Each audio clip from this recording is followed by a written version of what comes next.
ಮಕ್ಕಳ ಭೇಟಿಯನ್ನ ಮುಗಿಸಿ ಹೊರಟಿದ್ದಾರೆ ಎಚ್.ಡಿ. ರೇವಣ್ಣ ದಂಪತಿ ಜೊತೆ ಆಗಮಿಸಿದ್ರು ಎಪಿ ರಂಗನಾಥ್ ವಕೀಲ ಮತ್ತು ಜೆಡಿಎಸ್ ಮುಖಂಡ.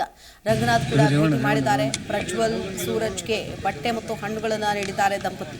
ಮಕ್ಕಳ ಆರೋಗ್ಯವನ್ನ ವಿಚಾರಣೆ ಮಾಡಿದ್ದಾರೆ ರೇವಣ್ಣ ದಂಪತಿ. ಈ ವೇಳೆ ಜಾಮೀನು ಸೇರಿದಂತೆ ಕಾನೂನು ಹೋರಾಟದ ಬಗ್ಗೆ ಕೂಡ ಚರ್ಚೆಯಾಗಿದೆ. ಶೀಘ್ರವೇ ಜಾಮೀನು ಸಿಗುವಂತಹ ಭರವಸೆ ಇದೆ ಅಂತ ಭರವಸೆಯನ್ನ ವ್ಯಕ್ತಪಡಿಸಿದ್ದಾರೆ ವಕೀಲರಾದ ಎಪಿ ರಂಗನಾಥ್. ಇದೇ ವಿಚಾರಕ್ಕೆ ಸಂಬಂಧಪಟ್ಟಂತೆ ಮಾತನಾಡಿದ್ದಾರೆ. ಒಂದು ಕಡೆ ಸೂರಜ್ ರೇವಣ್ಣ ಮತ್ತೊಂದು ಕಡೆ ಪ್ರಜ್ವಲ್ ರೇವಣ್ಣ ಇಬ್ಬರು ಕೂಡ ಬೇರೆ ಬೇರೆ ಪ್ರಕರಣದಲ್ಲಿ ಪರಪ್ಪನ ಅಗ್ರಹಾರದ ಜೈಲಿನಲ್ಲಿದ್ದಾರೆ. ಇವರನ್ನ ಮಾತನಾಡಿಸೋದಕ್ಕೆ ಭೇಟಿ ಆಗೋದಕ್ಕೆ ಖುದ್ದು ರೇವಣ್ಣ ದಂಪತಿ ಮತ್ತು ಪರಪ್ಪನ ಅಗ್ರಹಾರದ ಜೈಲಿನ ಹತ್ರ ಬಂದು ಭೇಟಿಯಾಗಿ ಬಟ್ಟೆ ಹಣ್ಣುಗಳನ್ನ ಕೊಟ್ಟು ಮಾತನಾಡಿಸಿಕೊಂಡು ವಾಪಸ್ ಹಾಕಿದ್ದಾರೆ.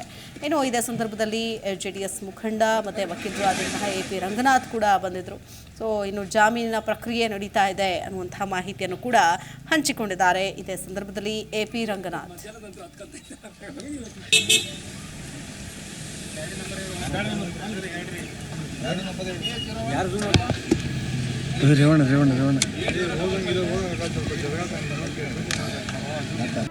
ಜಿ ಕನ್ನಡ ನ್ಯೂಸ್ ಈಗ ನಿಮ್ಮ ಮನೆಯಲ್ಲೇ ನೋಡಿ. ಎಲ್ಲ ಕೇಬಲ್ಗಳಲ್ಲಿ ಈಗ ಲಭ್ಯ.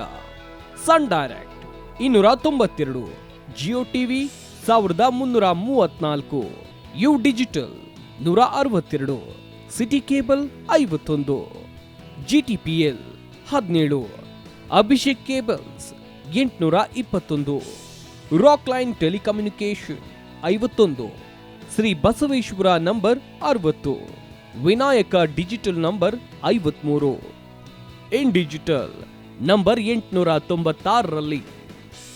ನಿಮ್ಮಿಸ್ತದ ಜಿ ಕನ್ನಡ ನ್ಯೂಸ್ ನೋಡಿ ಆನಂದಿಸಿ.